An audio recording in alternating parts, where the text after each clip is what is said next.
We're talking about cold calling best practices. So there's a bunch of different segments of the cold call, and I want to obviously start off with the prep process, because how you prep is also going to be how you get results, okay? Because a lot of people, when it comes to quote practice, right, or when it comes to role playing or a bunch of other different facets, before they even get to the phones, they don't take it seriously enough. And this is why they don't get enough results when they're actually cold calling. So in the prep, there's a couple key elements. Number one is the setup. The biggest mistake I hear people making today when it comes to cold calling is that they hand dial. Still, in 2024, hand dialing is like a thing of the past. I use mojosells.com. I have no affiliation. Just go check it out. I've been using it for nearly a decade. I'm sure there's like a million different dialing softwares that you can Google on and figure out later on. You can get a triple line dial, which means you're dialing 3 lines at the same exact time. I mean, mind-blowing. I think call twos might even do 6. And you can be dialing these lines at the same exact time, which is not only just 3 times as productive, it's more than 3 times as productive as hand dialing because it's automatic. So you can probably get in somewhere between 4 and 6 times the amount of calls when it comes to using a dialer like Mojo or Call Tools. You know, even if you use a single line dialer, you're probably doing twice as much production. So not only is it about the software, but it's about the setup in the software as well. Getting your voicemail done, which a voicemail is very simplistic. When you're recording a voicemail, because imagine you're hand dialing, okay, and you're picking up the phone and it rings and rings and rings and rings, you gotta wait for it to ring, and then finally somebody you think answers, and it's actually a voicemail. Well, at this point in time, now you gotta leave a voicemail. That's another 10, 20, 30, 40 seconds. And then when you leave the voicemail, now just for one call, could have been 2 or 3 minutes, right? That doesn't even include trying to find the phone number, let alone the people who don't even pull lead lists. Your voicemail should sound like this. Hey, my name is Henry. I'm a local investor in the market, and I was giving you a call about your property here in town, and I was just curious if you'd be totally against selling the property. If you're at all open to hearing an offer, please feel free to give me a call back. We're just going through a 1031 exchange and looking for an amazing investment option just like your property here. And if you're open to hearing an offer, please give me a call back at input your phone number. Now that's the investor side. You can do it as a broker as well, which is be like, hi, my name is Henry. I'm a local commercial broker here in town, and I was giving you a call about your property here because I have a client who's going through a 1031 exchange and was looking for a similar property, and they really liked your property here. And if you're at all open to hearing an offer, please feel free to give me a call back when you have a moment. Leave your phone number. That's it. That's the simplicity of the voicemail. With a callback message, this callback message is very simplistic. This is when you got a dialer that's dialing the phone, these 3 lines. 2 people pick up the phone at the same exact time. One person you're going to get on the phone, and then the other person is going to get a callback message. And my personal callback message is, hello? Hello? I think I have a bad connection. Let me give you a call back in a few minutes. And that's it. That's the whole callback message. Last thing that you're going to do when it comes to this setup is you're going to make sure when you're dialing through your list, you're also going to want to make sure that you're deleting the phone numbers that are bad. If it's the seller, whether it's a good lead or not, I would delete the phone number and pull them into your CRM system so that you can follow up with them in X period of time. The call could have went horrible and they're absolutely zero interest in selling. I would still delete the phone number in the dialer so you could redial this list, okay, and not call that person back, but it's in your CRM system as a confirmed contact information for XYZ address. If it's a voicemail, you click voicemail, they get their voicemail, and of course I'd like to call them back through the dialer. Now, if somebody answers the phone, it's not the seller, then you should then again be deleting the phone number, but not adding them to your CRM system. So you're filtering and cleaning the list as you're dialing. And the last piece about it that I think is incredibly important that not enough people do is practice and role play. If you have not yet read the script book, which by the way is in the description for free, make sure you download it. If you haven't read the script book, at least once through, maybe even 2 or 3 times through before you've picked up the phone, I highly recommend you do that. Every day, by the way.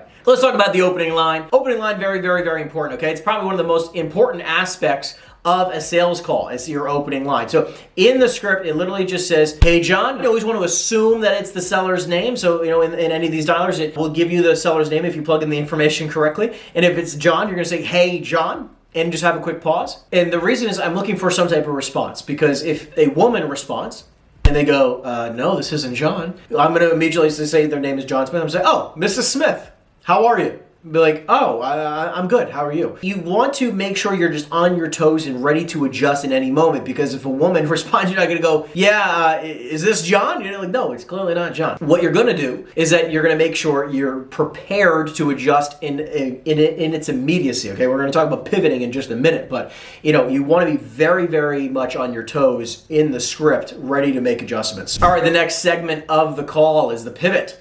So this is exactly what we were alluding to before. So a pivot doesn't even just have to be a pivot when it comes to the direction of the call, but it also has to be a pivot in the way of it's not going exactly how the script says. Let me explain. This script is about prospecting for sellers, right? I mean, that is our intention, generating a lot of seller leads. So when you're prospecting on the phone and someone responds to that opening line with the word, no, I'm not interested in selling, or I have absolutely no interest in selling this property, or, well, I don't even know why you're calling me. I never said I had any interest in selling, or how'd you get my phone number, all this type of stuff, right? Like, this is basically the exact opposite of how we want them to respond, but it does happen on occasion. You need to be fast on your toes. You need to be pretending like you're in a ring. They're about to throw a punch. Like, you know they're about to throw a punch. What most of the time happens to people who are not proficient when it comes to cold calling is they just get hit in the face. They're not, like, it's like they know it's coming, right? Like, you know that you're about to ask this person if they're open to selling, and a vast majority of individuals are not interested in selling the property, and then they're like baffled when they say, no, I'm not interested in selling. So we need to be prepared. And if you were prepared,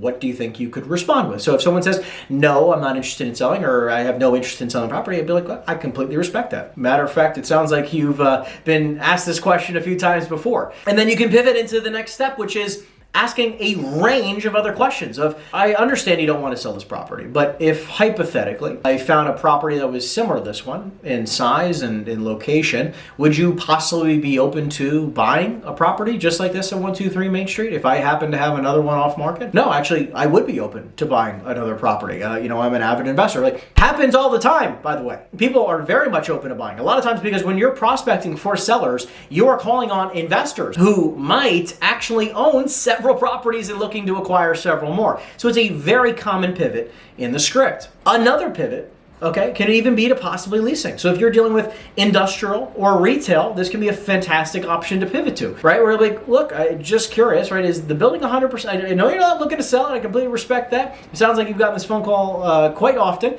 I am just curious though, is the building 100% occupied? No, actually, we do have a little bit of vacancy, 20%, 2 spaces, whatever they're going to say, some type of vacancy. And in this house, so this is a very common response. When they say they have some vacancy, you can just simply respond with, so are you avidly trying to fill that space? And when they say, yeah, we're still looking for a tenant, okay, so I heard you say that you're still looking for a tenant. I mean, like, do you have a broker who's working for you specifically to fill that space? They very commonly will say no. Actually, we've just been looking for somebody, we thought we had somebody, it didn't work out. Would you be totally against having representation? I'm a local broker in town, and we specifically work with individuals, retail centers or industrial buildings, whatever that is, in this specific scenario. Guess what? You can get a lot of lease listings this way. It can be a very simple way to generate a lot of leasing opportunities. Now, if they say, no, my building's full, I don't want to sell it, thank you so much for calling me, then you can literally immediately pivot again and be like, listen, before you go, I know you don't want to sell 123 Main Street, I can completely understand that, and I know you don't have zero interest in leasing out the building, you said it's 100% occupied. I am just curious, because I do have this client who's going through a 1031 exchange and they have to buy something anyways,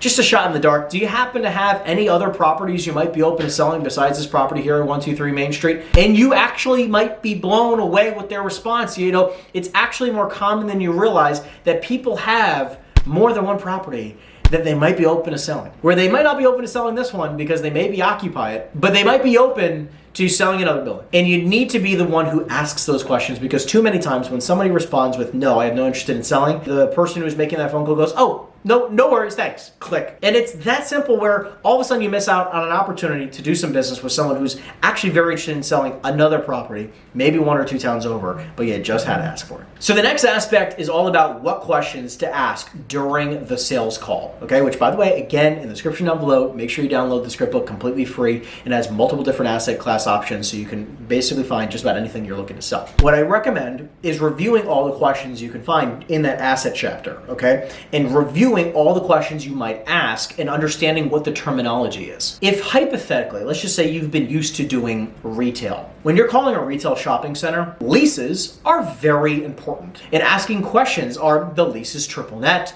Or are they gross rents? Are they double net? What are they? Tell me about the leases. If that individual who's right now focused on retail and they want to pivot into multifamily, if they only know retail and they're thinking about retail questions, and then you ask the question of saying, hey, so can you tell me a little bit about the leases?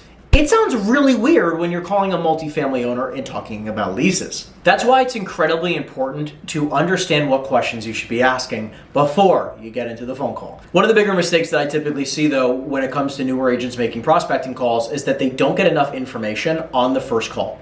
The whole purpose of that initial call when you generate a lead, because think about it, if you call somebody up and they say, hey, look, I'm possibly open to selling, any type of conceptual idea of being open to selling is a plus.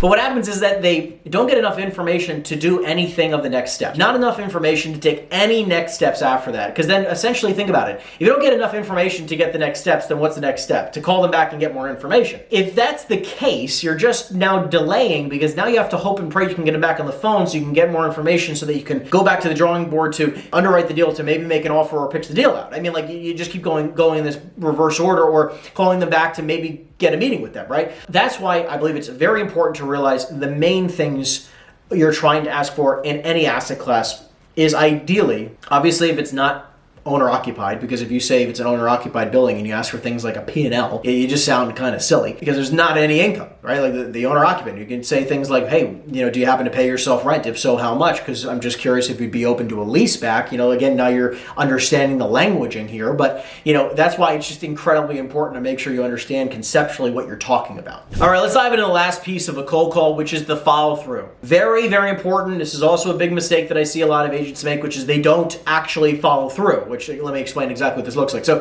first and foremost, when it comes to follow through, is just doing what you said you were going to do. You told the seller on the phone, hey, I'm going to do X, Y, and Z. I'm going to shoot you a text with my contact information, right? You confirm an appointment. I'm going to tour the property this coming Tuesday at 5 o'clock, okay? Like, you're going to text them and confirm these types of things, okay? Or I'm going to send you an email with some comparables. I'm going to do X. I'm going to send you X. Whatever it is. Do that. That should be the next step, right? Immediately. Like, especially if you said, hey, I'm going to send you a text message with my contact information. Just do that within the next few minutes before you go on to the next phone call. Very, very simple to do that right away instead of getting sidetracked and never end up doing it. Now you look silly because you promised something and you didn't even do the first thing you promised somebody you would do. Which is why I always like to say, whatever you said you're going to do, just do it right away. Okay? If I say I'm going to send somebody an offer, I try to get that offer to them same day or within the next 15 minutes. Just try to get it done. Next part of follow through is going to be input the information of that lead into the CRM system. So if you're making your calls, like we've talked about in other videos, you're going to have that lead in the dialer. You're going to take all the information and then put it in your CRM. They're going to take all that information, right?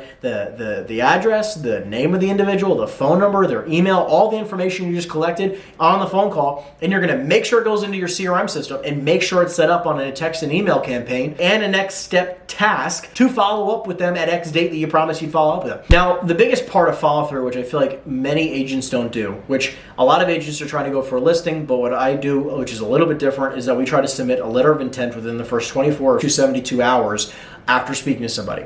So we speak to John Smith, we get all their information, and then I promise them I'm actually going to send them an offer within the next day or two. My intention is to get them the best offer I possibly can, which makes this a great opportunity. I call somebody up and their building's worth probably $1 million. Now, I know it's worth $1 million.